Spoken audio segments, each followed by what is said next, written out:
Olá pessoal, boa noite.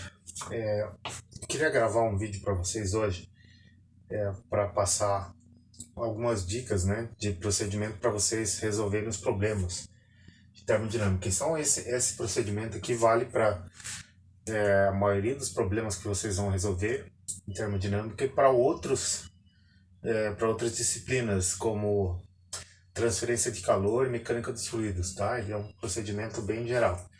Então, não sei se acho que a luz está pegando um pouquinho aqui, né? Mas é procedimento geral para a solução de problemas de termodinâmica. Então, eu coloquei 7 itens, né? E o primeiro é desliguem o celular. Então, vocês têm que deixar o celular para lá. A gente sabe que ele é muito útil, né? Para comunicação, para fazer várias coisas, vídeos, fazer cálculo, etc. Mas para estudar ele só atrapalha, porque eles tiram a atenção de vocês, né? E vocês sabem que as redes sociais, elas são feitas para manter vocês lá. Então, existem vários tipos de estratégia que eles usam. Então, o melhor é que vocês desliguem esse celular e deixem ele fora, tá? Então, vocês têm que esquecer do telefone e se concentrar bem. Então, o segundo ponto, ler atentamente o problema. Tem que ler com atenção, prestar bem atenção e começar a organizar o problema. O terceiro, que já está dentro do procedimento, é fazer um desenho esquemático do problema. Um desenho esquemático é um desenho que não é detalhado, para que não te tome muito tempo, né? Porque vocês estão fazendo vários exercícios ou uma prova, então ele não pode ser detalhado num nível que demore muito, né? Vocês não são arquitetos nem desenhistas, vão ser engenheiros, então é para entender o problema, para ele ser referência durante a solução. E ele não pode ser tão simples que falte informações, tá? Então aqueles desenhos que eu estou fazendo para vocês, e no próximos problemas eu vou falar um pouquinho mais como é que faz, né? Número 4, organize bem os dados dos problemas. Se lembre que sempre quando eu resolvo para vocês aqui, eu escrevo estado 1, estado 2, estado 3, o que o enunciado diz para mim. E aí eu separo por propriedades, né? Pressão, temperatura, entalpia, volume específico, título, etc. Então, pressão no ponto 1, temperatura no ponto 1, entalpia no ponto 2, tal. Organiza ele aqui.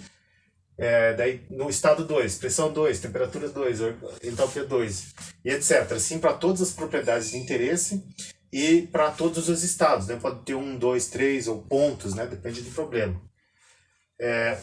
Depois, quando você organizou bem ali os teus dados, você tem que tentar entender o que ele está pedindo. Então, você sabe, e organizando por propriedades, você também consegue fazer isso porque você tem os estados aqui, você tem as propriedades, você vê, se eu tenho pressão em um, temperatura em um, entalpia em um, e às vezes não tem no outro estado, aí você já sabe o que falta, né? Então você tem que entender o que você pede. O que o problema pede é o que você tem que calcular. E aí como é que você vai calcular, né? Aí você vai listar as equações disponíveis. Hoje a gente tem a conservação da massa, conservação da energia e primeira lei, né, que são equivalentes. Temos equações de estado, temos cálculo da variação da energia interna com calor específico CV, entalpia com calor específico CP, e por aí vai, né? Temos já 5 ou 6 equações aqui de termodinâmica. Então vocês têm que listar as equações disponíveis. E como é que vocês vão saber qual equação utilizar? Pelo tipo de propriedades que vocês têm, tá? Então pelo tipo de propriedade já dá a dica. Aí depois vocês fazem listar as hipóteses simplificativas. E aí, quais são elas geralmente? É a mais utilizada, regime permanente. Então, só quando eu falar para vocês que eu quero o transiente, que eu vou querer calcular em relação ao tempo. Mas na maioria das vezes é regime permanente, às vezes é adiabático. É a área de entrada igual à área da saída. Então, vai depender muito do problema. A gente pode usar a equação do gás ideal, né? Você pode considerar que o gás é ideal. E por aí vai, tem várias hipóteses simplificativas. E todas essas 4 aqui, ó, desculpa, a 4 e a 5, elas estão organizadas, relacionadas, e principalmente a 5. Ó.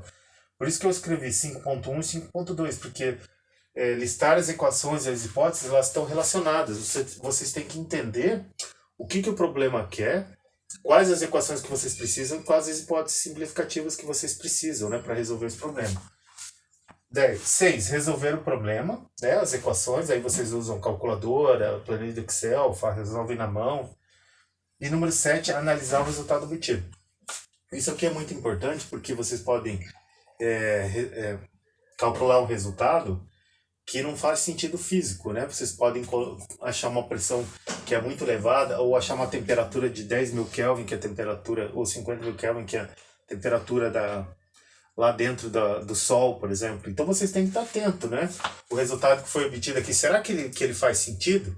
Então vocês têm que ter uma referência física, né? Às vezes no próprio problema mostra, ou conforme vocês ganham experiência em engenharia, essa análise do resultado obtido já vai vendo porque vocês têm experiência. Então é um processo dinâmico, né? Vocês vão ganhando isso com o tempo.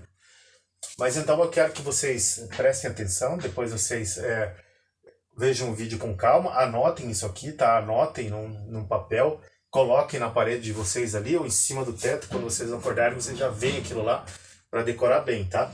E principalmente, ó, sejam organizados. Isso aqui vai ajudar bastante vocês, principalmente o esquema do problema e organizar bem os dados, porque às vezes vocês erram um cálculo lá na frente, aí tem que voltar. Se você não tem um problema bem organizado, você se perde. Isso acontece muito, principalmente em prova. Em prova vocês têm um tempo limitado, então qualquer vacilo aí pode custar a nota de vocês, né? Inclusive na prova, geralmente a gente está mais tenso, tá mais nervoso, então a organização ajuda muito vocês, né? E facilita na correção da prova. Às vezes eu estou corrigindo a prova e não dá para entender o que vocês fazem, então a nota fica ruim. Agora, se for uma prova bem organizadinha, seguindo todo esse padrão aqui, numerada, com os dados bem organizados, né, indicando bem como foram feitas as coisas, aí fica mais fácil, inclusive, de entender o que vocês fizeram e corrigir a prova. Tá bom, pessoal? Então não se esqueça de seguirem esse roteiro e serem bem organizados, tá? E qualquer dúvida vocês me avisem. Bons estudos!